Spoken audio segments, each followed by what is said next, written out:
Hello, welcome and good evening to the next part of our Let's Code MS-DOS series. Last time we were at this point where we have two pedals and could move them up and down. That's pretty nice, but no game so far. And today we want to change that. We want to implement a lot of the game mechanics. We will save a little bit like the scoring and game over stuff for the next part, which might be the last part for this season basically. But we will add some game mechanics today already. And as you can imagine, we have two pedals there and there should be a ball, right? So we will have in the end something that's similar to the classic Pong game. So we need a ball. We already have the structure for the player, which has color, position, width and height, score, and something to back up our graphics memory. And we will use that also for the ball. Here, actually doing something like object-oriented programming would be nice, but we don't have that and I won't copy the whole structure because it will make the thing more convoluted. And I will also not rename this structure, it will be still player. But we will add something called dx and dy, delta x and delta y, which is the speed of the ball. We won't use it for the player, at least not for now, and only the ball will use that. So this is just one additional thing, and if we go to our main function, which is here, we will also add a ball to our players, and yeah, here it should probably say game object or something, and we have a player and two players and a ball, and we'll copy this stuff here. For the player 1 and player 2 we don't care much about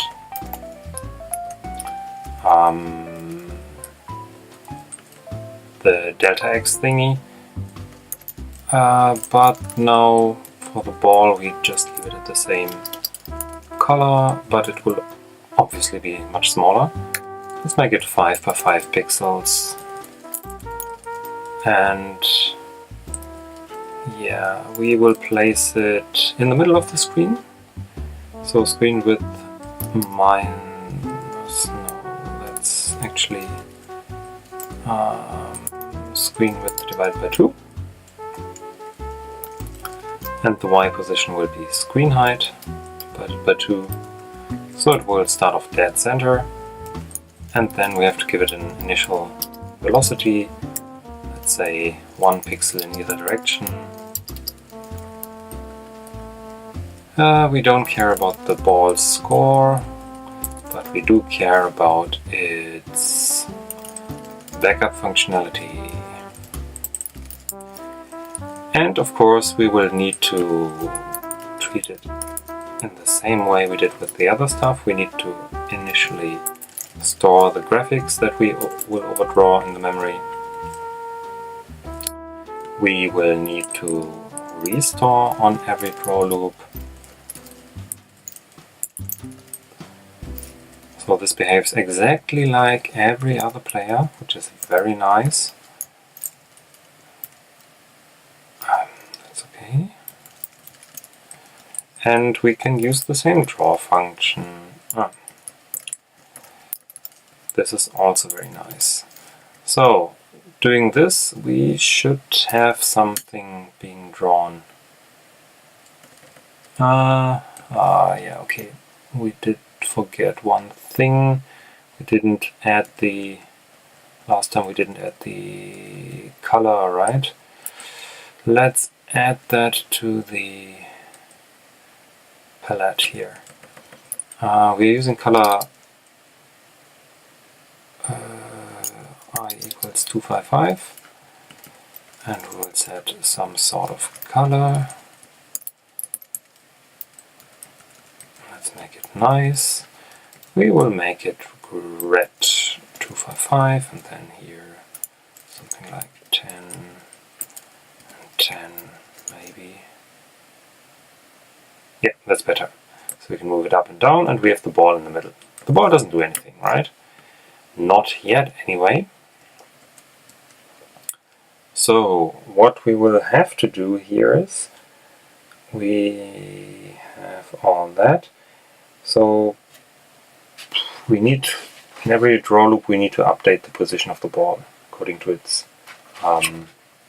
speed, and we need to test if it's like being caught by one of the pedals. So we say handle ball, give it the ball pointer, but we'll also pass both players in there. Because whenever we get to the border of the screen, we need to test if one of the players caught the ball, right? So that's what we want to do. We need some kind of function that looks similar to this. Let's put it right on top of this one here.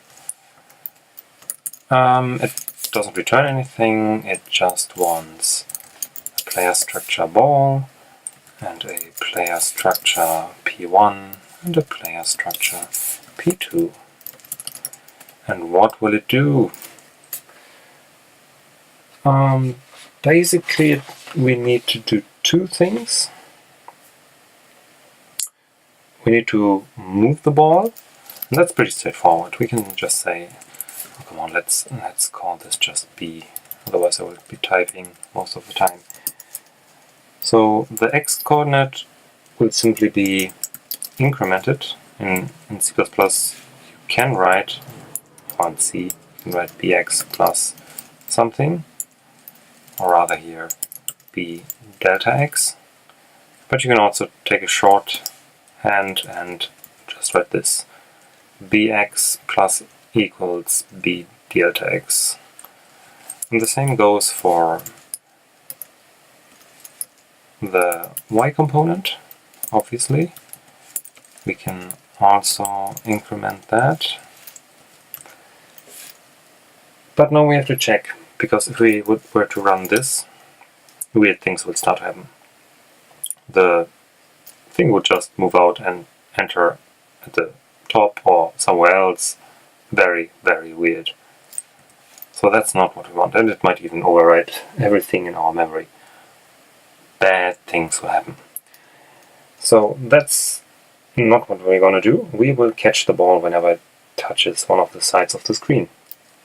So if the x position is smaller than, we had an initial, I think we had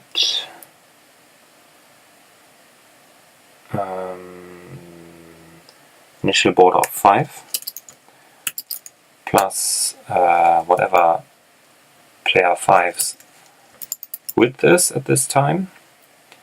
So if we are left of player 1, basically, we need to check something. We need to check something, and we don't have really a clue what this is actually called right now, so I just call it if does ball hit player. And we are asking, does the ball B hit the player P1? And if it does, then everything is fine. Then we can direct the ball into the other direction. Like, very simple to do that. We just say, well, the delta x is now a negative of the delta x, so it will move in the opposite direction in future. However, if that is not the case, then we know that the player did not catch the ball. Then we say, okay, player 2 gets a point, because player 1 just lost. And we start all over again. We say, again, start at the middle, and screen height as well. We also need to reset the speed, I guess. Player 1 lost, so we send this stuff, I don't know, I think it doesn't matter. let's say in this case we send it off to the right again to player 2. Not sure if that makes sense, but you can change that if you don't like it. And this one here as well. This value could be randomized later on, but we won't do that right now.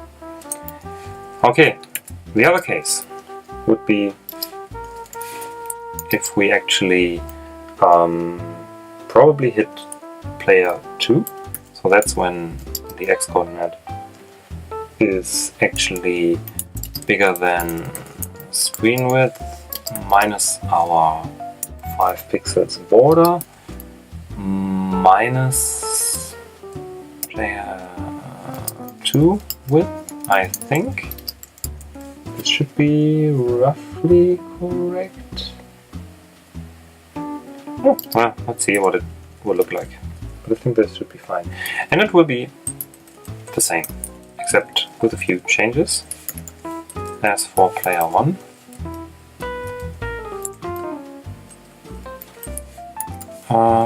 so we ask, does the ball hit player 2? If so, we can invert the movement of the ball. Otherwise, player 1 gets a point. We reset the ball and we swap the direction of the ball. So that's pretty straightforward. The only thing that's still needed is a very different thing. What if the y-coordinate as well made something? So let's say the y-coordinate is smaller than some arbitrary border. We could use the 5 pixels, but I use 10 so we can print something at the top. Or, this is the logical OR in C. The y-coordinate is bigger than screen height, and here we'll also take the 10. Maybe we want to print something at the bottom as well. Then, very simply, we invert the y direction as well. That should be fine. It won't compile because we still have to implement. We have to implement something. Does player hit ball, and we have to add a parenthesis here. So for now, I'm gonna say it's an integer function. Does player hit? Does ball hit player? Does ball hit player? Player structure ball and player structure P. And for now we just return true always, just for testing. Let's see what it will do. Yeah, you see? And it seems we are not using the VSync, or we are a bit slow. Not sure about that, because I see flicker here. Let's reduce the player width maybe, to check that, because we are definitely not coding very efficiently here. Will this be better? Oh, seems better. Yeah, this makes me a bit worrisome that we will have to do some more optimized stuff here. But maybe that's something for the very last episode, that we start optimizing our game. Premature optimization is always a bad idea. But we do have the wait for retrace. Yes, that is fine. We should be good here. But we are probably getting into problems here. We're not fast enough. But we can check. Do we? We can switch to 286 and do some optimization for speed. Not sure if this will help at all.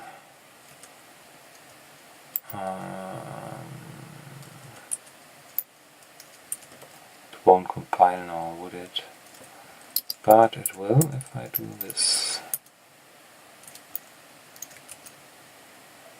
But we won't see any difference anyway, right? Also, I think we are too slow here. I think we are too slow. Let's see what the reflection here says. Could be that we are off there as well. Okay, never mind.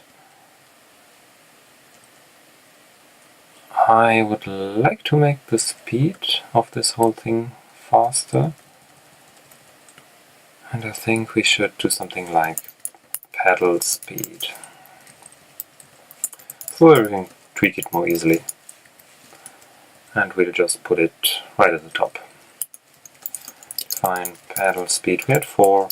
Let's try 8. Makes everything a bit faster. Yeah, that's more like it. Of course, a bit more jaggy now, jumpy. But let's return to the function where we test for hitting the player. This will be not overly complicated, but a little bit involved. Let me check my notes before I write something stupid. Yeah, actually it's not that hard. We just have to check the y-coordinate, because we already made sure that the x-coordinate is fine. So if the y-coordinate is bigger than the player's y-coordinate, we know that we might be somewhere inside the pedal. And as well, if we are inside the pedal, also we need to check if the y-coordinate minus the ball's height must be smaller the player's y-coordinate plus the player's height. If both are true, then we can be certain that we are inside of the pedal, and we can say yes, we did hit, and otherwise we missed. Well, that should be easy enough. Run. Okay, yeah, that did work, but we forgot, look at that, we forgot to reset correctly, right? So this worked, so the collision detection worked on the right side, but then the reset happens in a very weird manner. Let's see what we did there. There must have been something wrong. Yes, I mistyped. This should be better. Okay. Okay, test works. And problem is we can't move the pedal, right? The right pedal is static. Oh, okay. So there might be some corner cases here where I think I hit the pedal just now, but it registered it not hitting. So you have to be pretty accurate here. Oh, look at that. Okay. What we can do now is make the other pedal move. We have our keyboard handling here in the main loop, and I don't quite like it, because we have the switch block inside nested thing here to be able to determine the special keys. I'm gonna say the following. If we have key code 0, I know that there's a special key, so I will simply shift the value by 8 bytes, which means the key code is no longer a byte but an integer. So I will make kc an integer, and with the special key it will look something like this now. It will look like 4800 and 5000. This way I can discern the special keys and still handle the normal keys. Also, I need to indent this correctly, although I really don't want to, but it makes it more readable, and so should you when you program. And we will add some normal non-special keys to this handling for the player 2.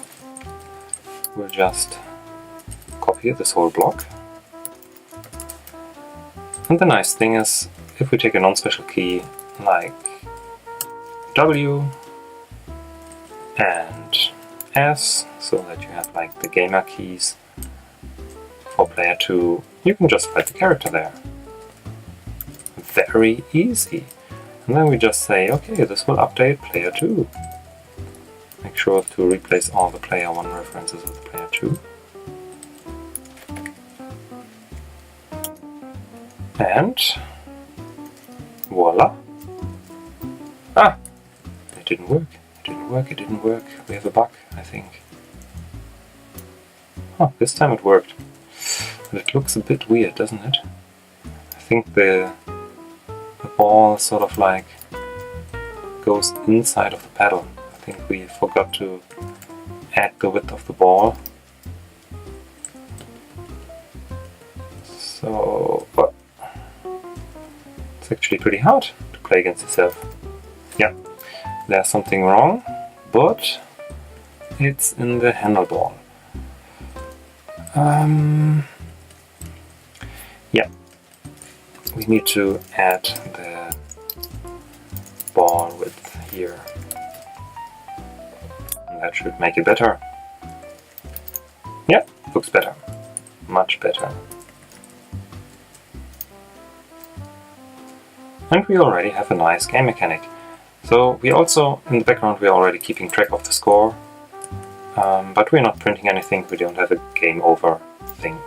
This will be something for next time, and we will also take a look if we can make any of this more efficient, because we already saw when we make stuff here bigger, we'll run into problems with the vertical retrace. The permanent solution would be not to use something like this, but to use page flipping, but that will be for another season and a more complex game probably. Other than that, please share, like and subscribe. You learned, hopefully, something today, again. And yeah, leave a comment, subscribe, and I'll definitely try to build on this stuff. Good night.